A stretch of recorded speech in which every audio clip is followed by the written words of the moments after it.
My husband abandoned me on Thanksgiving, leaving a note saying I was to care for his ailing stepfather while he and his mother took a much-needed cruise. He thought he was leaving me with a burden, a broken old man in a cold, empty house. He had no idea he was actually leaving me with his greatest adversary, the architect of his ruin, and the key that would unlock every secret he had ever kept. His cruelty wasn't an obstacle. It was the opportunity one never knew I needed.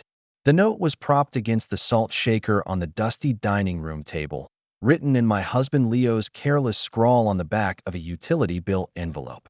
Maya, Mom and I decided last minute to join her sister on a Caribbean cruise. Things have been so stressful with Arthur, and we both needed a break.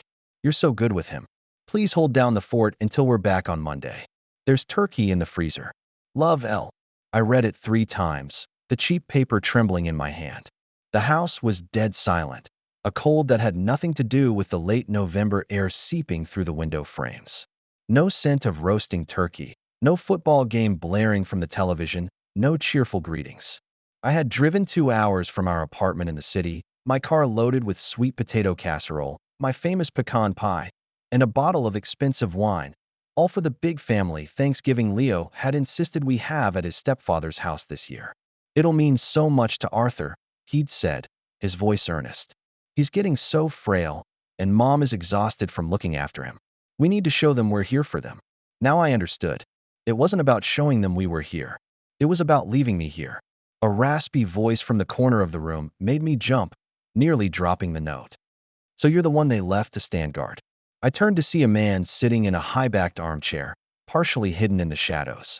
A plaid blanket was draped over his knees, and he held a worn paperback book in his gnarled hands. This had to be Arthur.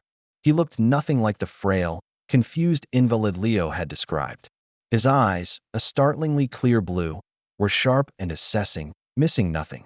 I'm Maya, I managed, my voice sounding weak. Leo's wife. I know who you are, he said, not unkindly. I also know they took the last of my good whiskey with them. Classic Eleanor. The sheer audacity of it all began to sink in. They had planned this. The insistence on hosting Thanksgiving here, the sudden stress his mother was under, the last-minute cruise. It was a perfectly orchestrated abandonment. My phone had no service out here in the middle of nowhere, another detail I was sure they had counted on.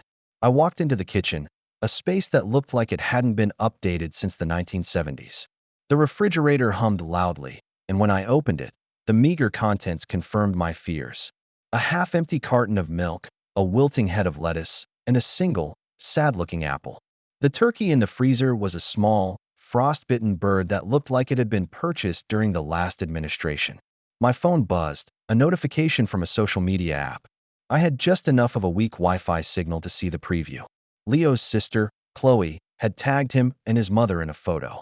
With a feeling of dread, I tapped the notification. The image loaded, a painfully bright, sun-drenched picture of Leo and his mother, Eleanor, on the deck of a cruise ship, holding colorful cocktails and oversized glasses. They were beaming. The caption read, "Surprise getaway. So happy to have my favorite brother and mom along for the ride. Hashtag Caribbean Dreams, hashtag Family First." Family first. The hypocrisy stung more than the betrayal itself. There was another person tagged in the photo, a woman with long blonde hair laughing beside my husband, her hand resting casually on his arm. I recognized her instantly. It was Tiffany, his work colleague, the one whose late-night texts he'd always dismissed as urgent project deadlines. I sank onto a kitchen chair, the screen of my phone blurring through a sudden film of tears. This wasn't just an impromptu trip. This was a planned vacation with his mistress, and I was the designated babysitter for the inconvenient old man they wanted to forget. Arthur appeared in the doorway, leaning on a simple wooden cane. He looked from my face to the phone in my hand. "Find something interesting?" he asked. My voice cracked as I told him. "A cruise. With his mother. And another woman." He nodded slowly, his expression grim but unsurprised. "That would be Tiffany. She calls here sometimes, asking for him." I always thought she had a laugh like a startled bird. He shuffled over to a cabinet and pulled out a small, leather-bound notebook and a pen. "I've been keeping a list," he said, his voice low and conspiratorial. "A list of their little deceptions. I think it's time we added this to it." He looked at me then, his blue eyes holding a strange mixture of sympathy and something else, something I couldn't quite name. A glint of steel. He thought he was leaving you with a burden, didn't he? A helpless old man to drain your holiday spirit. He tapped the open page of his notebook. I think your husband is about to discover he made a very serious miscalculation. To understand Leo's casual cruelty, you have to understand his mother, Eleanor. I had met her a month after Leo and I started dating, at a brunch in a restaurant so exclusive it didn't have a sign. Eleanor was perfectly preserved, a woman who treated aging as a personal insult. She had assessed me over her mimosa, her smile never quite reaching her eyes. A graphic designer? She'd said, the words dripping with polite condescension. How creative. She'd made it clear from the beginning that I wasn't what she'd had in mind for her only son. I wasn't from an old money family, I hadn't attended an Ivy League school, and my career was in a field she considered frivolous. Leo, to his credit, had defended me in those early days. He was a rising star at a private equity firm, ambitious and charming, and he seemed genuinely proud of my independence and talent. He loved my work, he said, the way I could create beauty from a blank page. Our first 2 years of marriage were happy, a whirlwind of building our careers and our life together in a sleek city apartment. The subject of his stepfather, Arthur, rarely came up. Arthur was Eleanor's second husband, a retired history professor she had married 10 years after Leo's father died. Leo spoke of him with a sort of dismissive affection. He's a nice old guy, a bit of a recluse. Lives in his books. Mom takes care of him. The first crack in the facade appeared about a year ago. Eleanor called one evening in a manufactured panic. Arthur had had a fall. It wasn't serious, she assured us, but the doctor said he'd had a minor stroke. He's fine, really, but he's become so forgetful. A little confused. It's becoming too much for me to handle alone. This was the beginning of the narrative they would build, the story of Arthur, the burdensome invalid. Leo started spending more time at his mother's, helping her with what he called Arthur's affairs. He'd come home late, sighing heavily. The old man's finances are a mess, he'd say, running a hand through his perfectly styled hair. I'm spending half my week just sorting through his bills. It was then that the money issues started. Leo, who had always been so financially secure, started talking about being stretched thin. Arthur's medical care is astronomical, he'd complain. Mom's draining her savings to keep him comfortable. I offered to help, of course. We're a family, I'd said. We can create a budget, see where we can cut back. He'd waved away my offer. It's not your problem, Maya. It's my responsibility. But it did become my problem. Our weekend trips became staycations. Dinners at our favorite restaurants were replaced with takeout. When I wanted to invest in a new software suite for my freelance business, Leo had hesitated. Maybe wait a few months, he'd suggested. Things are just a bit tight right now. I believed him. I cut back my own spending, took on extra projects, and tried to be supportive. I felt guilty for my frustration, for the resentment that was starting to build. My husband was dealing with a family crisis, and I was worried about a new computer. The Thanksgiving plan had been presented as a solution. Instead of you cooking for all of us and Mom having to worry about getting Arthur to the city, why don't we all go to his place? Leo had suggested a month ago. It'll be quiet, rustic. Good for him. Good for your mother. I'd agreed, relieved to have a plan. The week before, Leo had broken the news about his work trip. A huge deal just came up in London. I have to go. I'll be back Wednesday night, just in time to drive up with you on Thursday morning. He'd seemed genuinely upset, kissing me with an urgency that felt like a performance. I'll miss you so much. It's the worst timing. I had felt a pang of disappointment, but pushed it down. His career was demanding. I had to be understanding. Now, sitting in Arthur's cold kitchen, I saw the whole performance for what it was. Every sigh, every complaint about money, every lie about Arthur's condition was part of a long con. He wasn't caring for his stepfather. He and his mother were bleeding him dry. And I was the unwitting accomplice who was now left to clean up their mess, or at least, to manage the one piece of it they couldn't take with them on a cruise. I looked at Arthur, who was calmly making notes in his ledger. The old man Leo thought was too confused to manage his own bills, was meticulously documenting his son's betrayal. What did you mean by a list? I asked him. He looked up, a glint of something sharp and intelligent in his blue eyes. I mean the evidence, my dear. I've been a history professor for 40 years. If there's one thing I know, it's the importance of primary sources. And I have a feeling you and I are about to start a fascinating research project. He was right. The project began after a meal I cobbled together from the supplies I'd brought and the meager contents of Arthur's pantry. It wasn't the grand feast I had planned, but as we sat at the dining table, sharing roasted vegetables and a piece of my pecan pie, an unlikely alliance began to form. Arthur was 82 years old, but his mind was as sharp as a tack. The stroke had affected his mobility slightly, leaving him with a limp and a hand that trembled, but his intellect was untouched. He spoke with the measured cadence of a lifelong academic, his sentences perfectly formed, his vocabulary precise. "They think because my body is slower, my brain must be as well," he said, taking a small bite of pie. "It's a common misconception about the elderly, a convenient one, in their case." He told me about his life with Eleanor. It had been a quiet, companionable marriage for years. But after his stroke, something had changed. Eleanor, encouraged by Leo, had begun to take over his life. First, it was his finances. Leo had convinced him to grant Eleanor power of attorney, just in case. "It's for your own protection, Dad," he'd said, using a term of endearment he rarely employed. Then, they had taken his car keys. "You might get confused, Arthur. We can't risk you having an accident." They had started managing his social life, telling friends he wasn't up for visitors, screening his calls. They were isolating him, cutting him off from his support system. He had seen it happening, but felt powerless to stop it. An old man with a limp, who would believe me over my charming, successful son and his devoted wife? He asked, a note of bitterness in his voice. So, he had started documenting everything. After dinner, he led me to his study, a room lined floor to ceiling with books. From behind a row of Civil War histories, he pulled out a hidden lockbox. Inside were bank statements, receipts, and his leather-bound ledger. He opened the ledger, the pages filled with his neat, academic script. For the next hour, he walked me through their systematic theft. There were the monthly withdrawals from his pension, always just under the amount that would trigger a bank inquiry. Eleanor had told him it was for his household expenses, but the receipts he'd secretly collected from the trash told a different story. Purchases from designer boutiques, charges for spa treatments, a down payment on Eleanor's new luxury car. Then there were the bills for the in-home caregiver. $1,000 a week for a woman named Agnes who was supposed to be helping him with meals and physical therapy. "I've never met anyone named Agnes in my life," Arthur said dryly. He'd done some research. The caregiving agency they were supposedly using didn't exist. It was a shell company, and he suspected Leo had created it. "This is fraud," I said, staring at the meticulous records. "This is a crime." "Precisely," Arthur said. "But it gets worse." He turned to a new section of the ledger.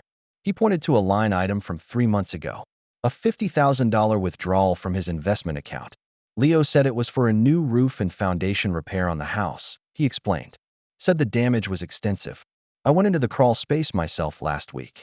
The foundation is as solid as the day the house was built. There was no new roof. He had taken $50,000. But for what?" My mind immediately went to the cruise ship photo. To Tiffany, laughing in the Caribbean sun. "I bet a cruise like that costs a pretty penny," I said, my voice tight with anger. I pulled out my laptop and managed to connect to the house's weak Wi-Fi. It took a few minutes, but I found what I was looking for: the cruise line's website. I navigated to their booking page and found the exact cruise they were on: a 7-day luxury tour of the Eastern Caribbean. I selected 2 tickets for a balcony suite, the kind I knew Eleanor would insist upon. The total price appeared on the screen: $18,000. Then I added onboard credit, drink packages, and shore excursions. The grand total was nearly $25,000. "And that's just for 2 people," I murmured. "Tiffany makes 3. We sat in silence for a moment, the enormity of their betrayal settling over us. They had stolen from this kind, intelligent man to fund a lavish vacation with a mistress, leaving him in a cold house with an empty refrigerator. This wasn't just about neglect. This was about a profound and calculated cruelty. "We need to find out where the rest of the money went," I said, my initial shock solidifying into a cold, hard resolve. Arthur nodded, a determined glint in his blue eyes. "I have a suspicion," he said. "Leo has been talking a lot about a new real estate venture. Something about a condo development in Florida.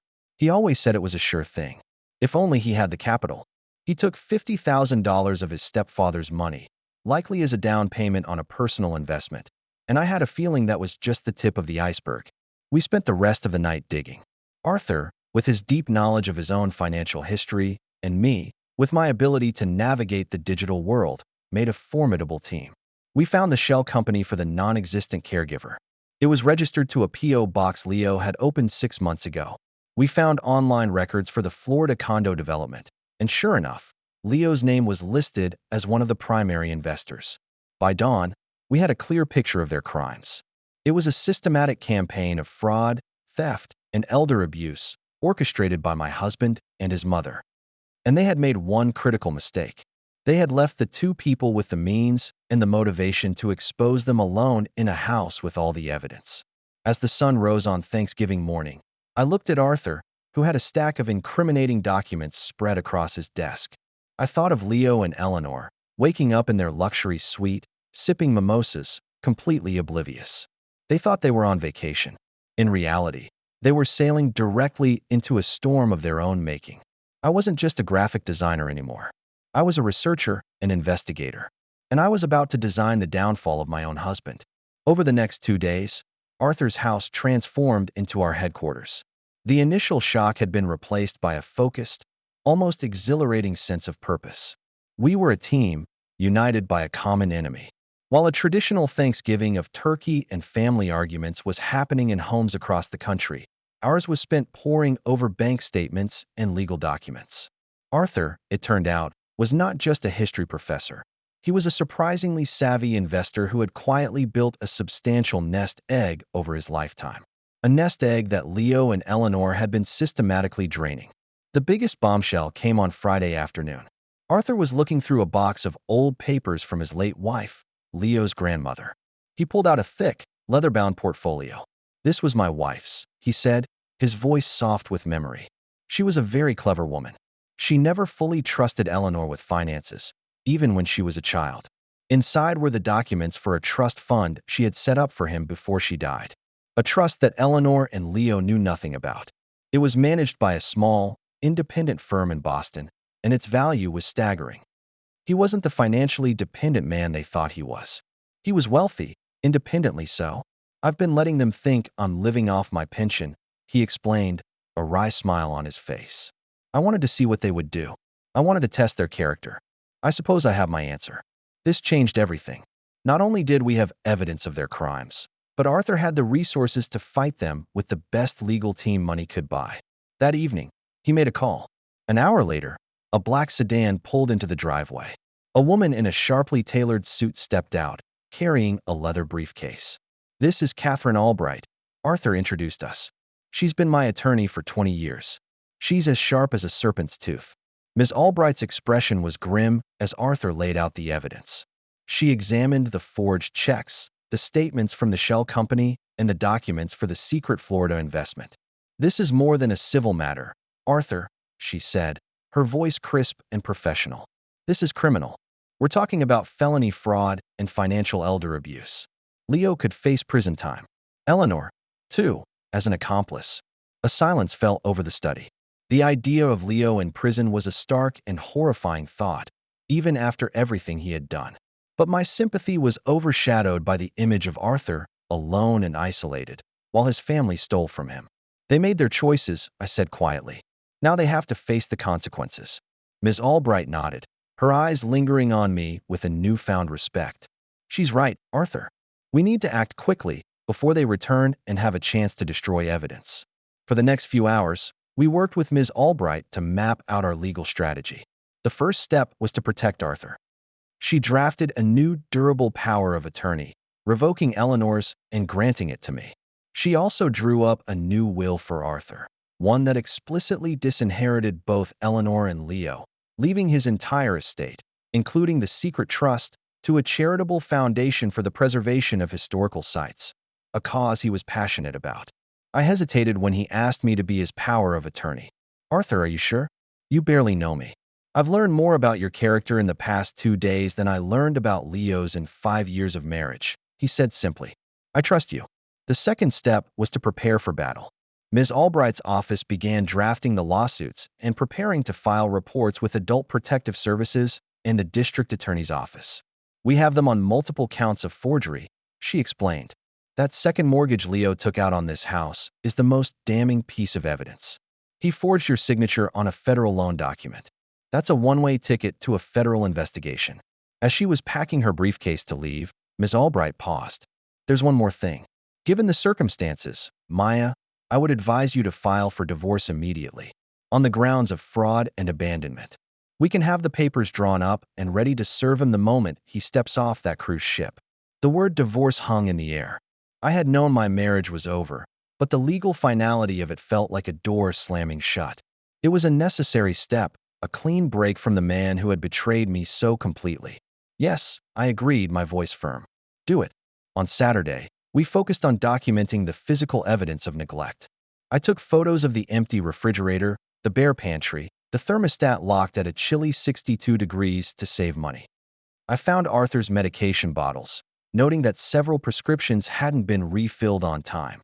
I even found a pile of unopened mail, including overdue medical bills that Eleanor was supposed to be managing. In the afternoon, a neighbor, a kind woman named Mrs. Gable, stopped by with a plate of leftover turkey. She was overjoyed to see me. "Oh, I've been so worried about Arthur," she exclaimed.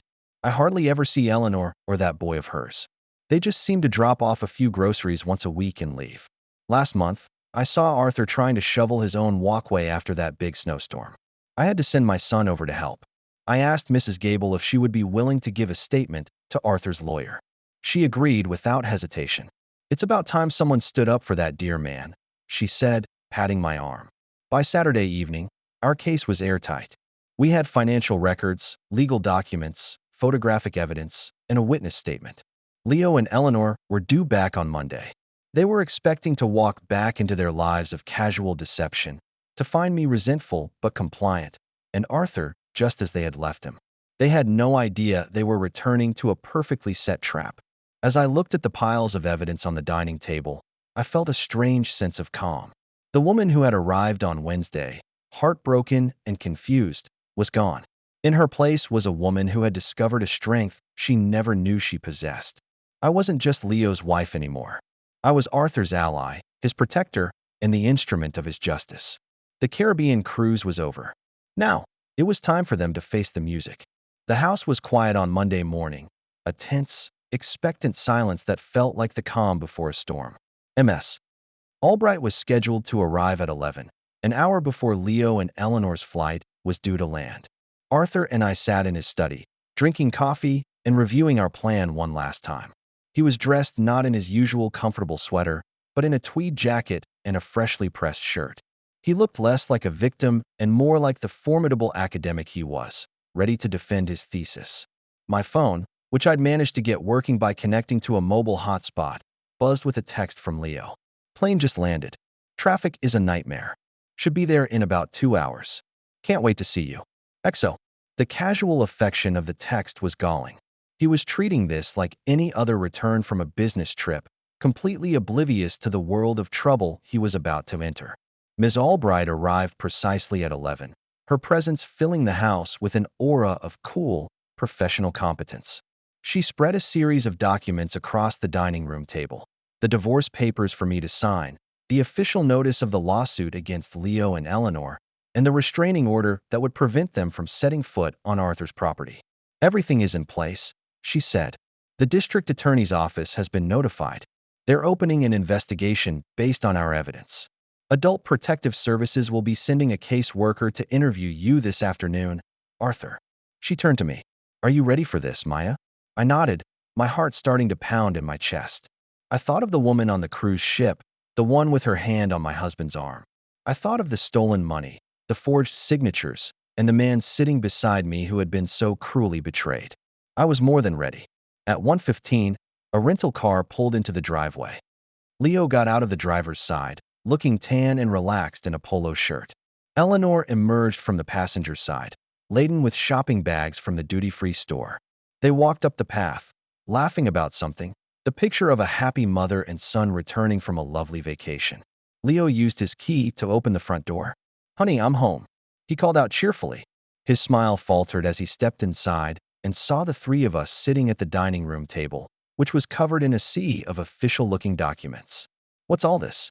he asked, his eyes darting from me to Arthur to the stern-faced woman in the suit. Eleanor followed him in, her expression of happy relaxation dissolving into one of wary confusion. Arthur, what's going on? Who is this woman? I am Catherine Albright, Arthur's attorney, Miss Albright said, her voice cutting through the air like ice. And you are both in a great deal of trouble. Leo's face paled. He looked at me, a desperate, questioning look in his eyes. Maya, what is this? This, I said, standing up, is a reckoning. I gestured to the piles of paper. We know everything, Leo. The stolen pension money, the fake caregiver, the $50,000 you took for the roof repair and used to fund your little real estate fantasy in Florida. Eleanor gasped, her hand flying to her throat. Arthur, how could you? That money was for your own good. We were investing it for you. Investing it in designer handbags and luxury cars? Arthur asked, his voice quiet but firm. Was the trip to the Caribbean also for my own good, Eleanor? Leo's composure finally cracked. He took a step toward me, his face contorted with a mixture of anger and panic. You went through my things. You had no right. You had no right to steal from your stepfather. I countered, my voice rising to match his. You had no right to forge his name on a mortgage application. You had no right to abandon me here to clean up your mess while you took your mistress on a vacation paid for with his money. The mention of the mistress seemed to hit Eleanor the hardest. She stared at her son, her face a mask of disbelief. A mistress? Leo, is this true? Leo ignored her, his focus entirely on me. This is because of Tiffany, isn't it? You're blowing all of this out of proportion because you're jealous.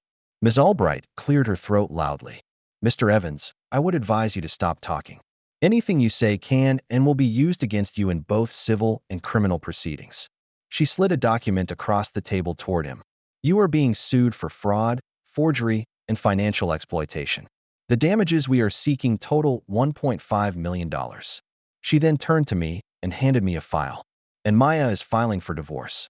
Here are the papers. You are being served. Leo stared at the divorce papers in my hand as if they were a venomous snake. He looked from the papers to me, his eyes pleading. Maya, please. We can talk about this. We can work it out. There's nothing to work out, I said, my voice devoid of the emotion that had been churning inside me for days. You built our marriage on a foundation of lies. You betrayed me, and you betrayed this good man who trusted you. It's over. Eleanor, who had been silent, finally found her voice. You can't do this to him. He's my son, and he is a criminal. Eleanor, Arthur said, standing up with a dignity that seemed to fill the room. And you were his accomplice. You will both be held accountable for your actions. As if on cue, a car from the sheriff's department pulled into the driveway, followed by a plain sedan. A uniformed officer and a woman in a business suit, presumably the case worker from APS, walked toward the house. It seems your guests have arrived, Ms. Albright said calmly to Leo and Eleanor, who were staring out the window in horror. I believe they have some questions for you. The carefully constructed world of Leo and Eleanor Evans had just imploded. And as I watched the fear and disbelief on their faces, I didn't feel triumph. I didn't feel joy. I felt the quiet, solemn satisfaction of justice being served. The aftermath was a whirlwind of legal proceedings and life-altering changes. Leo and Eleanor, faced with an avalanche of irrefutable evidence, crumbled. They hired an expensive lawyer who tried to paint them as loving but misguided family members who had simply mismanaged Arthur's affairs. The narrative fell apart under the weight of the forged mortgage documents and the testimony of the non-existent caregiver. The district attorney, spurred by the report from Adult Protective Services, pressed criminal charges. To avoid a public trial and a lengthy prison sentence, they both accepted a plea deal. They pleaded guilty to felony financial fraud. Leo was sentenced to 18 months in a minimum security prison. Eleanor, due to her age and her lawyer's argument that she had been manipulated by her son, received 5 years of probation and was ordered to pay full restitution to Arthur's estate. The civil suit was settled quickly. Arthur recovered all of the stolen money, plus punitive damages. The Florida condo investment was liquidated, and the second mortgage on his house was nullified. His financial security was restored completely. My divorce from Leo was finalized within 3 months. He didn't contest it. The fraud conviction had nullified our prenuptial agreement, and he was in no position to fight. I walked away with half of our marital assets, which, after his legal fees and the restitution payments, wasn't a fortune, but it was enough. Enough to start over. Throughout the process, Arthur was my rock. Our strange Thanksgiving alliance had blossomed into a genuine friendship. I helped him navigate the legal system and find a real, trustworthy caregiver. He, in turn, provided me with wisdom, humor, and a quiet strength that helped me heal. He insisted on giving me a portion of the settlement money. "You were instrumental in recovering it, my dear," he'd said. "It's only fair." I refused at first, but he was insistent. "Consider it a fee for your excellent detective work, and a wedding gift, albeit a rather belated one." I used that money, along with my own settlement, to do something I had dreamed of for years. I left the city and bought a small cottage on a lake in New England, with a sun-drenched spare room that I converted into an art studio. I started my own graphic design business, working with small, local companies. My life was quiet, peaceful, and entirely my own. I visited Arthur once a month. He was thriving. With Eleanor and Leo out of his life, he had reconnected with old friends and was more active than ever. He was volunteering at the local historical society and had even started writing another book. During one of my visits, about a year after that fateful Thanksgiving, he handed me a letter. "It's from Leo," he said. "It came to the house last week. I thought you should see it." The letter was written on thin prison stationery. It was a long, rambling apology, full of self-pity and excuses. He wrote about how he'd lost everything, how he regretted his mistakes, how he still loved me. He asked if I could find it in my heart to forgive him, if there was any chance we could start over when he was released. I read the letter, then handed it back to Arthur. He took it from me and, without a word, dropped it into the fireplace, where a low fire was burning. We watched the paper curl, turn black, and disappear into ash. "Some things," Arthur said, "are best left in the past." He was right. Leo was part of a past I no longer recognized. My present was a canvas filled with new colors, and my future was a blank page, waiting for me to design it. A few months later, I received a package in the mail. There was no return address. Inside was a small, beautifully carved wooden bird, along with a simple and signed note. It read, "Thank you." I knew it was from Tiffany. I never found out what happened to her, but I hoped she had found her own way to start over, too.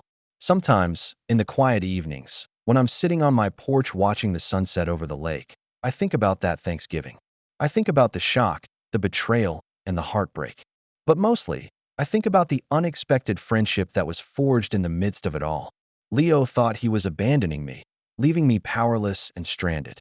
Instead, he led me to a new life, a new purpose, and a new definition of family.